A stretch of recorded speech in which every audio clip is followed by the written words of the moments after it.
Hello, I'm Nick Powell's publisher of 1851franchise.com. We are pleased to have you with us for the next while as we dive into A&W, the why you, why now, and why people are getting excited about it. So Anthony and John, thank you so much for joining us today. Appreciate the time we're going to spend together. So Anthony, let me start with you. John, then you. Tell me your story, just so that we can frame it for our group that's watching. Tell us about you, your involvement with the brand, how you got started, that sort of stuff. And we'll go Anthony and then John. Yeah, so I'm a A&W franchisee, third generation franchisee, actually. My grandparents got into the brand in 1962.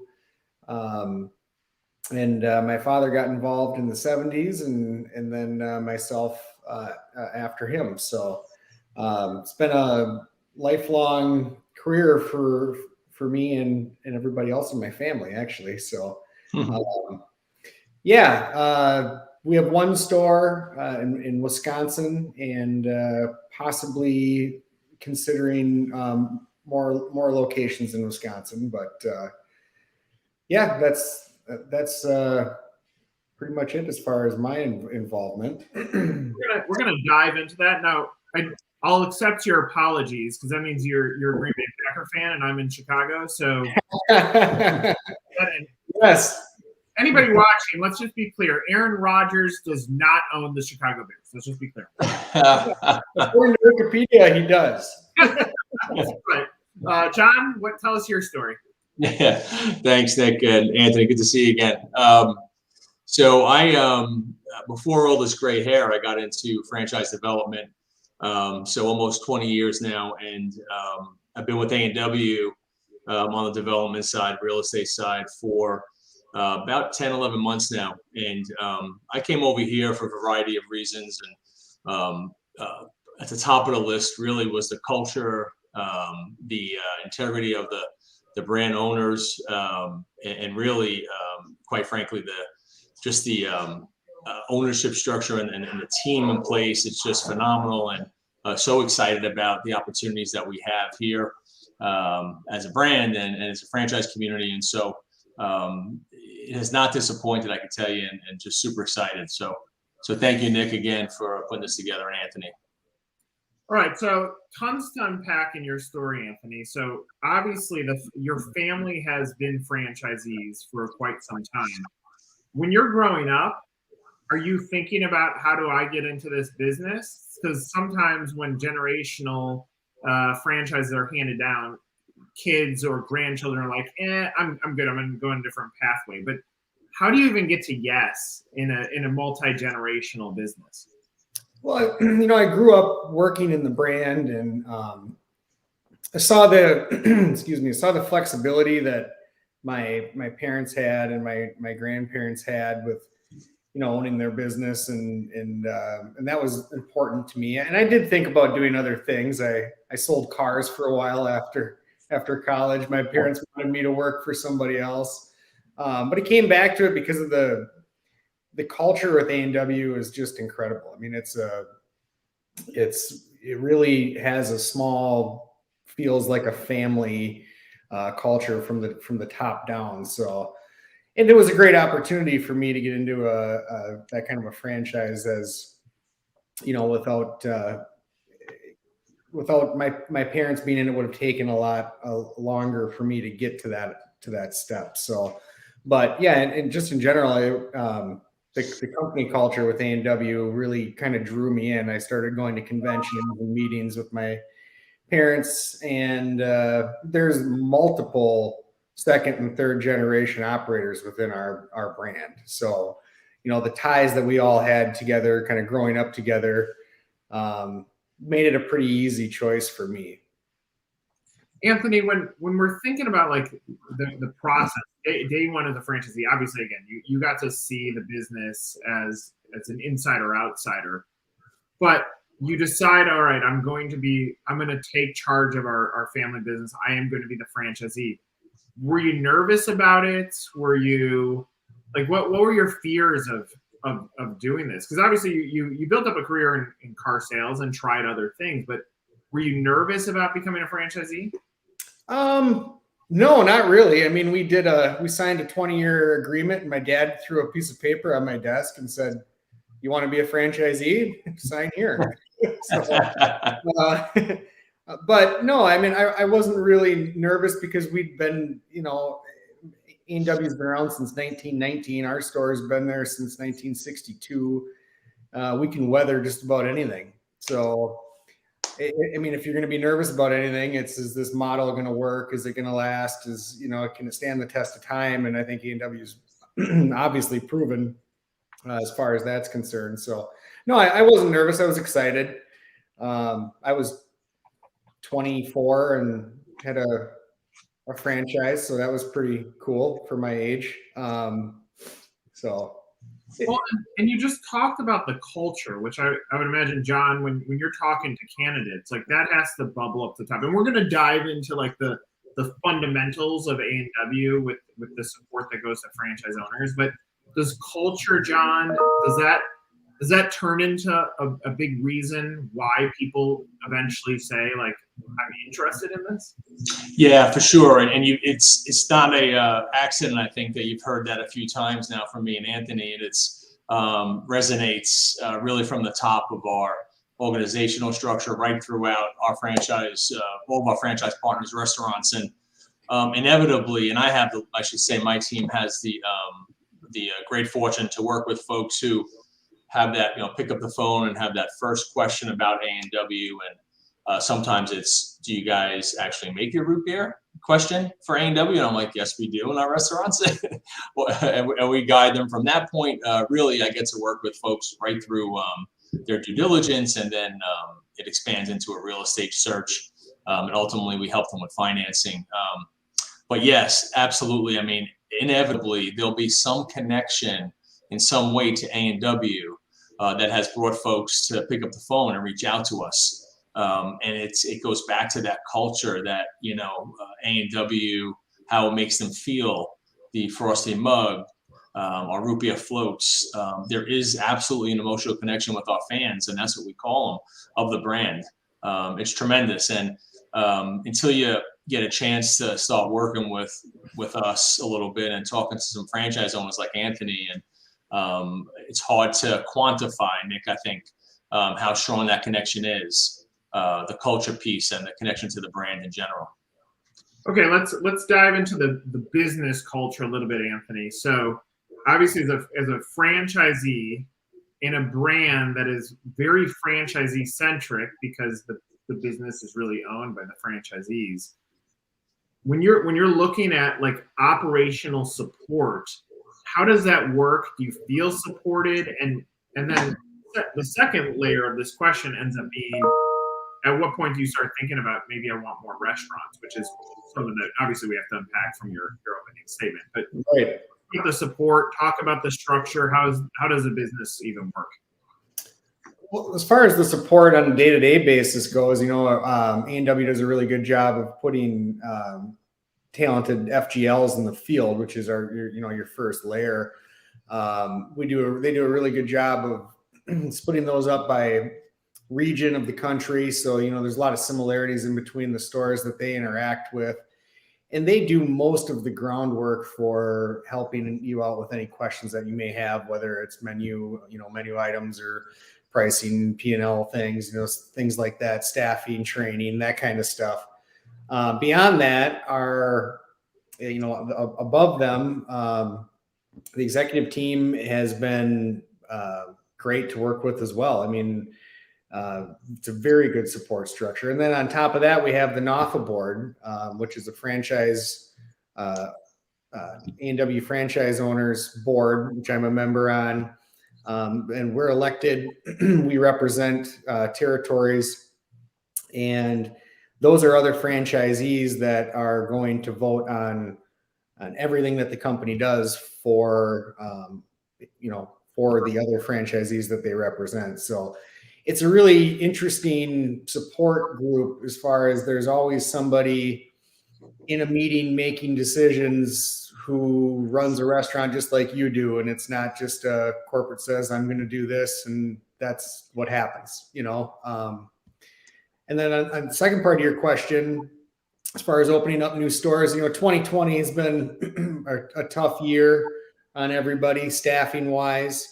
But our sales have been through the roof across the board, nationwide. We've had great sales for the last couple of years, and beyond that, in fact. But yeah, I mean, opening up more stores is something that I'm definitely interested in.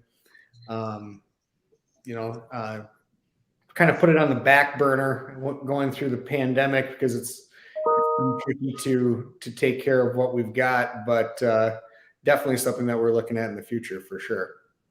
So one thing that I want to unpack from there is I mean, your family has been through various types of economies, whether that's as recent as 2008, where we all thought the sky was falling, or a 2001 where there's a lot of uncertainty. Does going through those things as a multi-generational franchisee change the way that you approach COVID? Like, were you scared? And then at what point did you start seeing, all right, maybe this is our opportunity? Talk through some of those fears and challenges that you may have had to battle through. Yeah, so 2001 I wasn't involved with at all, but 2008 I remember quite a bit. Yeah, it's like I said earlier, seeing as to we've been through so much, and just like with my resources within my family, talking with my father and my grandma about what they have been through. COVID has been completely different than any of those things because everything was thrown upside down. I was very nervous going into COVID, but that quickly turned around as soon as, we realized we've been doing takeout food and drive-through food forever, and we're really good at it. So now that that's everything that, anybody can order, it really worked out in our favor. We made a lot of changes. We put in double drive-through lanes. We really focused on timing at the drive-through, staffing at the drive-through. We got a lot better over the last 2 years as far as that goes. But yeah, I was a little nervous for sure going into COVID. But like you said, after going through bad economies and uncertain times in the past, you do feel quite a bit more confident than, if it were a new concept, new brand, new franchise, with no history for sure. John, do you feel like the pandemic story for A&W gives you great fuel for where you're going to go as a business? Meaning you're able to point back and know at various times, and given the entire restaurant industry had to face it in a similar way, but your pandemic story ends up being great because it's almost like it reinvigorated the consumer to get excited about A&W again. They've always remembered it, and it was there for them when they needed the most. But does that turn into something that you're going to be able to propel into 2022 and beyond? Yeah, it's a great point. Absolutely. And so we did recognize that quite a bit, that connection to the A&W brand, a memory of a time long before, I guess, and where folks started gravitating, not just on the food side, but in general in life, to more to comfort things that made them feel good. And A&W is one of those. And I think, just to circle back, if I could, on the COVID story, so to speak, and Anthony mentioned it there, we had to pivot, like a lot of brands, during this, this uncertainty. And the dual order point was something that came up, and that our ops team and our marketing team was able to, flex and get creative on the fly. And that's just one really small example. And depending how much we get into the ops piece, I mean, Anthony can certainly probably share some more, but meetings were happening every day with our field, with our franchise partners and our executive team and our ops staff. And, and during that time, when I came in, like I said, almost 11 months now, a total number of employees on the corporate staff, the restaurant support center, that were let go, terminated during the pandemic, was zero, grand total of zero. So that really speaks to the commitment to the culture of A&W, quite frankly, as does the fact that, during uncertain times, when we knew cash was king, we have something called the one store account, and on the marketing side, and those funds were released back to franchise owners for that uncertainty. Also royalties were suspended for a period of time. All this stuff that I think you get from a structure like A&W, where your franchise owners are your partners. And our mantra here on the development team really is responsible growth, responsible development. And I think as you look at 2022, Nick, and beyond, you'll see that. We'll see that as a basis of growth when we point back to, hey, not just look what we say, but look what we do. We're really are a company of our word. And last piece to the sales component that Anthony mentioned, we're up over double digits last year. We're tracking to be in that same place come January 1, 22 when we look back on 21. And even though, if you look at the last 10 years, and Anthony, you could definitely look back the last 10, 20, and 30 years, but these past 10 years, we're up as a brand over 50% same store sales. And so our trajectory, is clearly pointing north, and not just this last year or two, but for the last decade. Anthony, when you're thinking through some of these things that John's talking about, advantages that came back to the franchisees during the pandemic, are those things happening because you as a franchise owner have a voice at the table and you're able to say, guys, here's what we're going to need to do this together? Like, does that end up being really the intangible asset that A&W needs to put front and center, that it is a collective voice of the franchisee? Yeah, absolutely. I know that all of those decisions that were made were approved by the NAFA board, which is, like I said, a group of franchise owners that represent their district. So like as John spoke about with the one store account and allowing those funds to go back to the franchise owner that was great. We're doing things like, if you want to spend money on your drive-through, you can you can get all that out of your account. You can do these things that we really needed to do quickly. And they really took the initiative to make sure that those things were happening for us as they needed, as soon as they needed to happen, they happened. And that's because of our board and A&W, corporate, and being able to sort those things out. And everybody on that board has the franchisee's best interest in mind. It's a group of franchisees. So we're not going to ever do anything that is going to harm the franchisees or delay them from being successful. So, and they act quickly. We have weekly calls. We do quarterly in-person, week-long meetings.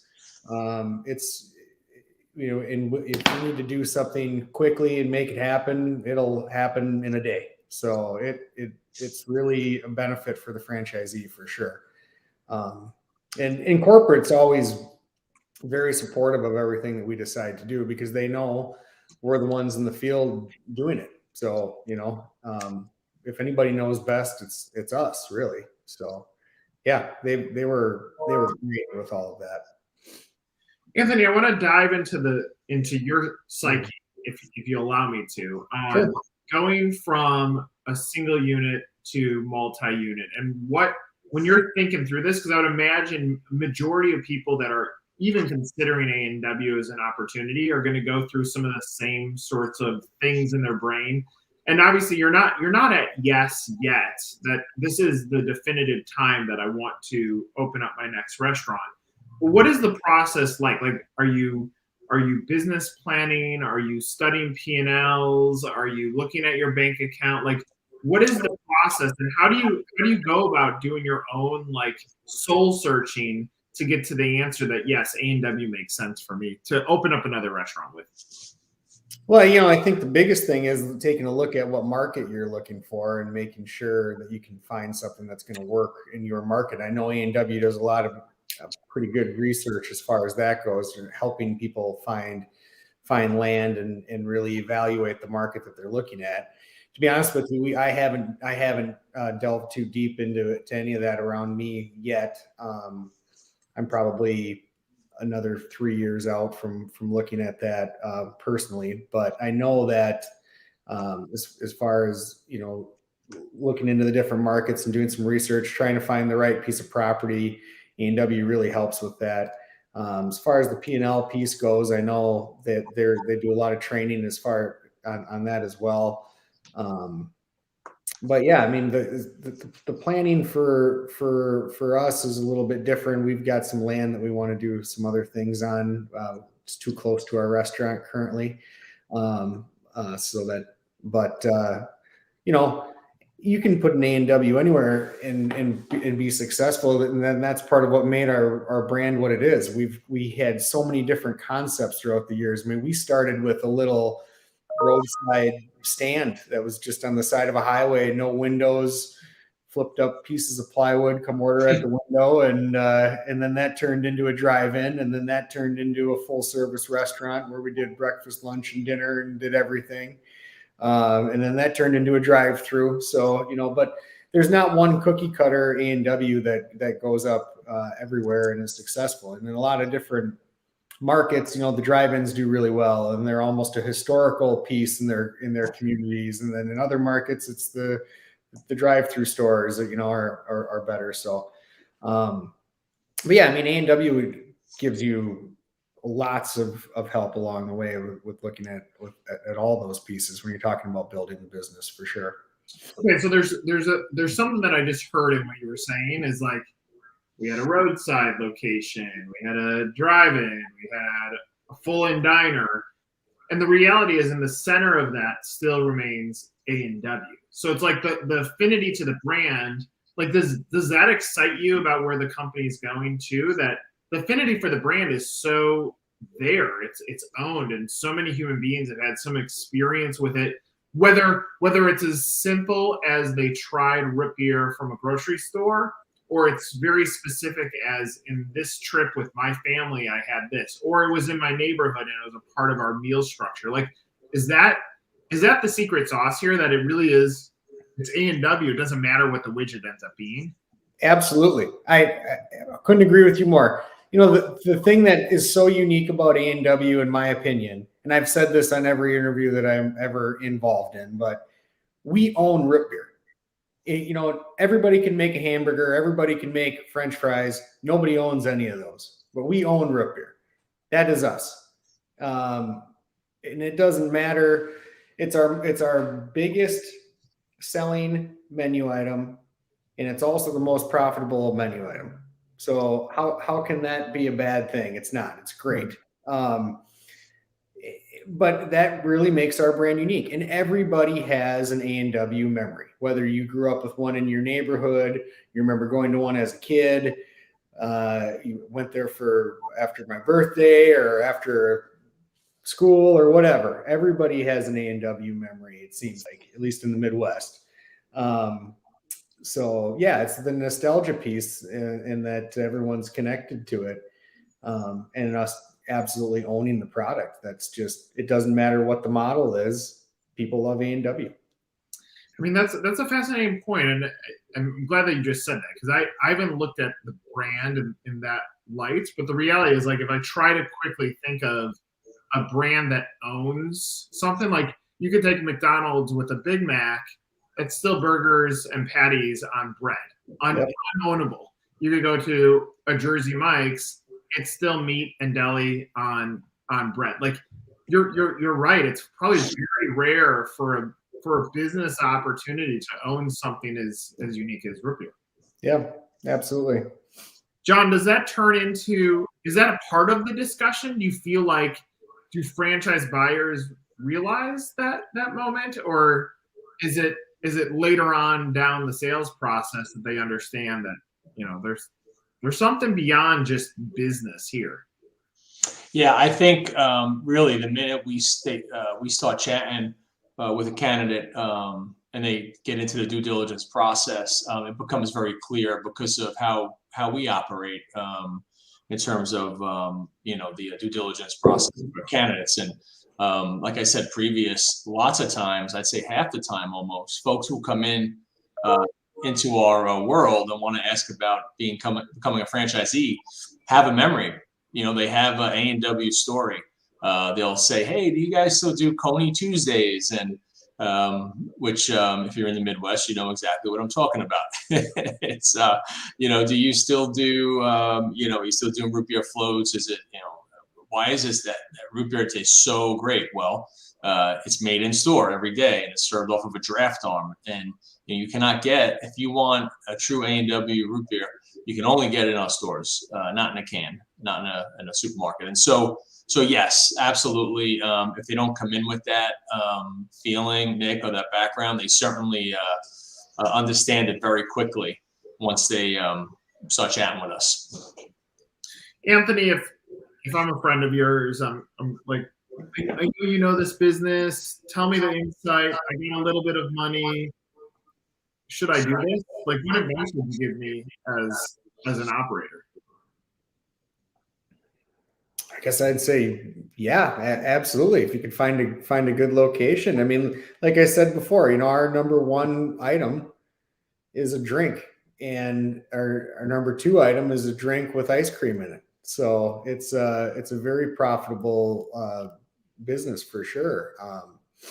And like I said, it works in pretty much any market, just because of that nostalgia piece and the memory that everybody has. And yeah, I think A&W's future is very bright. I've been involved at the level that I'm at now for 10 years, and I've seen a lot of success stories, and some of my friends within the brand opening up multiple locations and becoming very successful. And I haven't seen many failures, if any. So I think it's a great investment, and it's a growing brand, and it has a great family culture. And yeah, I see no reason why. I mean, we've been around 102 years. I see no reason why we can't keep going for another 100 years.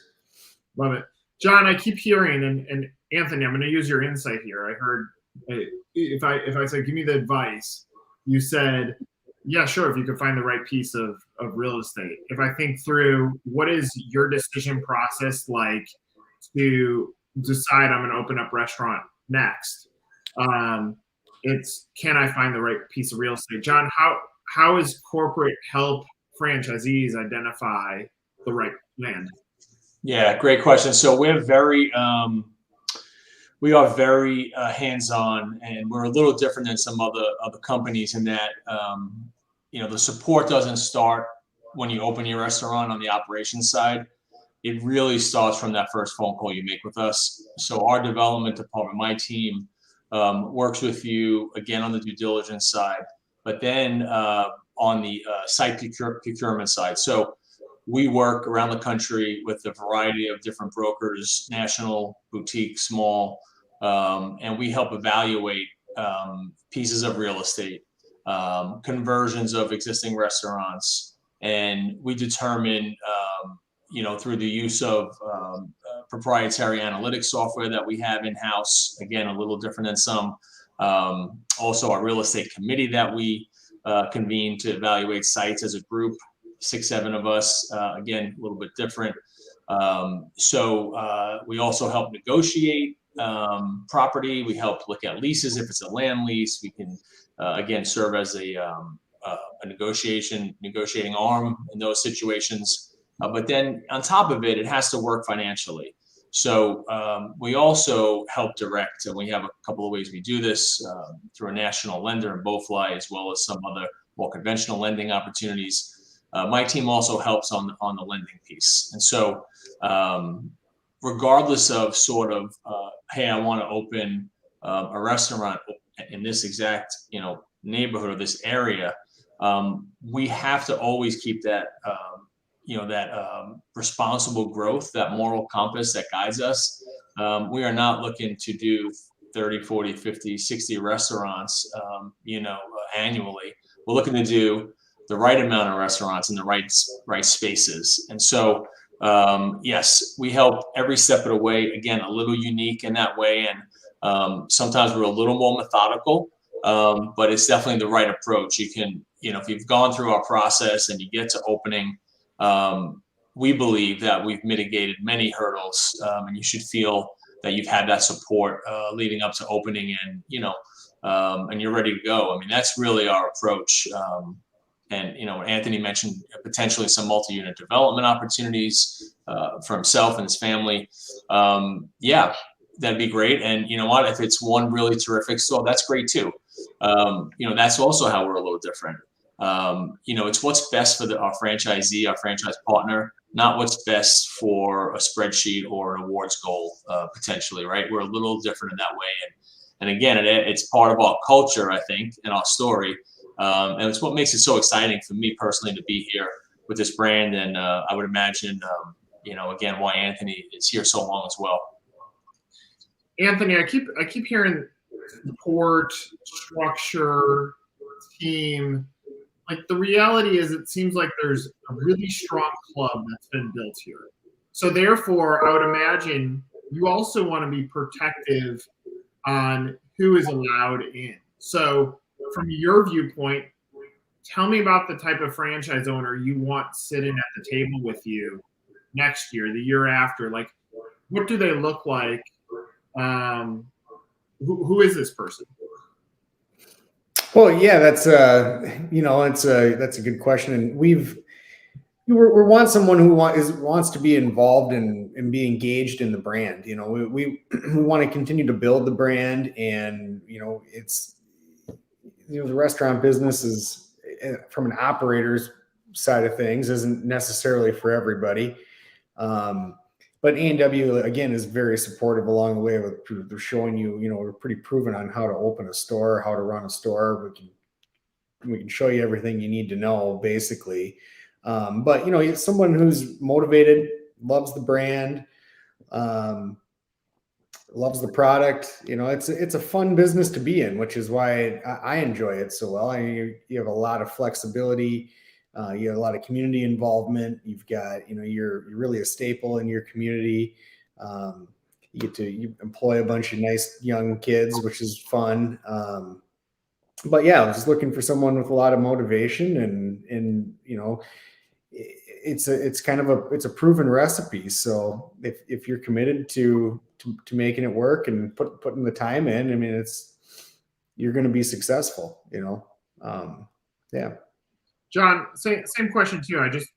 From your perspective, who is the ideal candidate? And obviously, Anthony did a great job of framing it. But anything else you want to add on who the right person to join the family would be?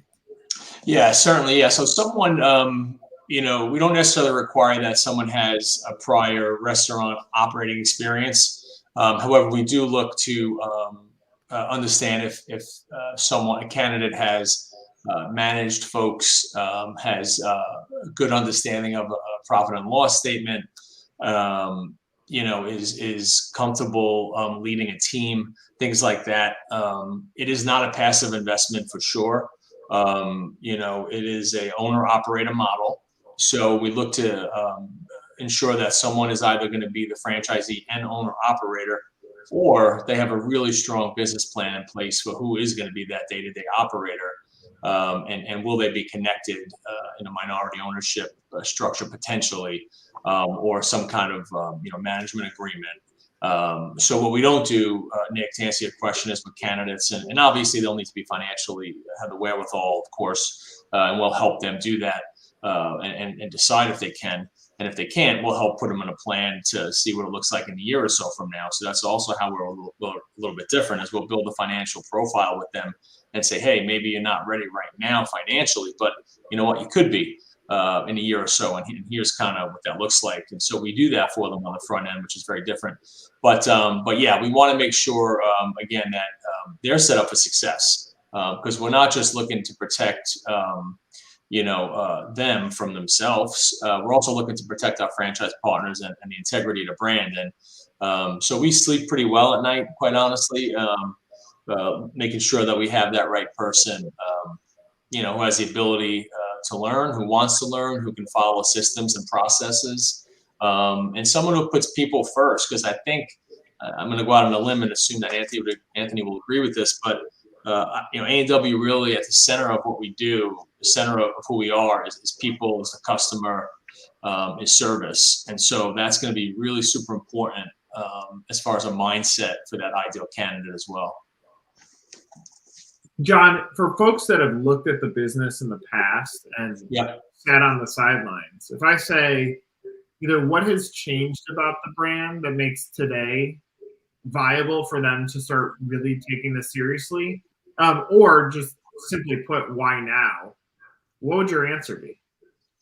Well, yeah, sure. So why now is, listen, this our brand itself, again, the trajectory of our sales is one thing, and that's super important, of course. But our ability right now as a development team and a company to find the right locations with the processes and procedures we put in place, the ability from our partners on the lending, the finance side, to help set up debt service, your debt, right, over the course of your investment over the right period of time that makes sense for the candidate has never been better. Our brand recognition hasn't never been stronger. And quite frankly, our support team has never been in a better place to support growth. I think also when we look at, hey, what are we looking to build moving forward? We have a couple of different options. We have our freestanding base drive-through restaurant, which is, 3/4 of an acre and 2,176 square feet. Kind of our big animal of our portfolio. But then we also have some smaller opportunities. We have a national relationship with Walmart now. We have certainly seeing gas and convenience opportunities in the GNC side with some national folks as well as more independent. So, while we're not doing stands on the sides of the road anymore, though, I wouldn't mind, but we can't. We do have entry at a couple of different levels of investment, Nick. And again, the sky's the limit. There's green grass right now as far as areas to open, so we don't have to worry about cannibalizing or putting restaurants on top of each other. We just will not do that. It's always responsible growth. So for all those reasons, I think now is a great time to come back, take a look at us again. Well, I heard something out of what you were just saying, and that's in most brands, the tail that wags the dog is, are we getting candidates that are financially qualified? Check mark. That's really the majority of how a brand is qualifying a candidate. And what you're saying is, let us find the right human. And I think Anthony is saying it the same way too. Like, we want people to join our family that are in. We don't want you one foot in, just barely jumping into A&W. We want you here, and we want you to be committed. And if you are, then we'll give you the support to help you find the pathway to finding success for your family or for whatever you're trying to accomplish from a business. Yeah, that's correct. And Nick, I'll just add, if I can, we have the ability to do some of that because we have a very strong bank credit report. And I will not get in the weeds, I promise, and bore everybody right now about that. But I would suggest that folks take a look at that if they have some interest. And that gives us the flexibility, again, for some longer-term conventional loans with some of our lenders, and of course SBA opportunities, and larger and smaller investments. So, but yes, it always starts with the person first, 100%. And then again, if the timing isn't right for them at that moment, or maybe there's someone else that makes up the other half of the equation that has some interest in the same kind of market, we play some matchmaking maybe. I mean, that's an opportunity. But again, we always, it's about that responsible growth at the right pace at the right time. And if we have the person that we think is the right fit, we'll try to work with them for sure. Anthony, in closing, I would love for you to say, obviously, any other feedback that you want to provide. But what are you excited about for the next year? What are you looking forward to? Yeah, I'm just very excited to keep the train moving.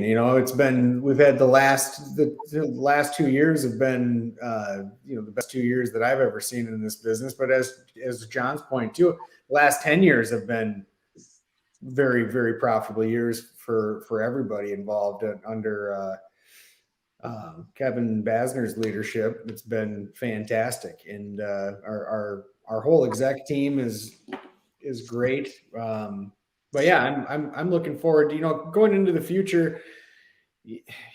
Who knows what the future brings? We thought we were in for 1 year of COVID, maybe. Now we're going into year 3. So, but yeah, I mean, moving forward for me, Sales have been through the roof for everybody. It's been a little bit of growing pains on our end, just trying to figure out how do we get this busy and maintain it.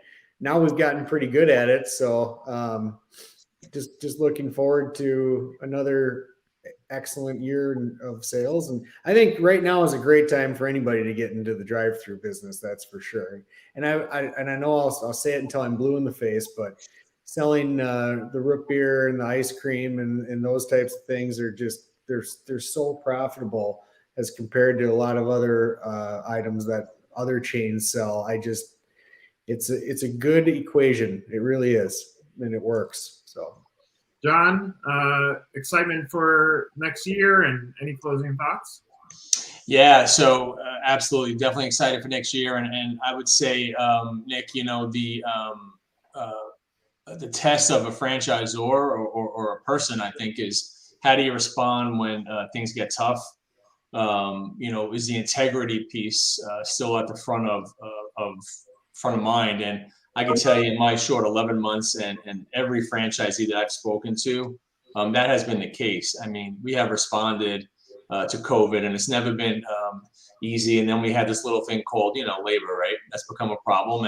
And guess what? We've managed to help in that way as best we can too. And so, what I would just say, as folks look to evaluate brands, keep that mindset in place. Get to know your executive team, get to know the folks who are in the field, your franchise partners. I mean, our advisory board, which Anthony's a part of, are accessible. That's really, a little different. They'll talk to candidates. They'll make themselves available. And in times, now when the restaurants are busier than ever and sometimes shorter staff, they still make the time to talk to potential franchise owners. And that's across the board, our entire company. So I guess that would be my takeaway, Nick. 2022, we've never been better positioned as a company to help folks develop really good restaurants all over the country. And if things go awry a little bit, I would say know that you have the right people in the boat with you, which should be really top of mind when you start evaluating brands. I love that. Gentlemen, I really appreciate this conversation. Time is obviously precious. Both of you have tremendous passion for this brand. Thank you for the discussion today. And hopefully for anybody that's watching this, you've gained some more additional knowledge into what it would take to join A&W. Thank you, guys. Thanks, everybody.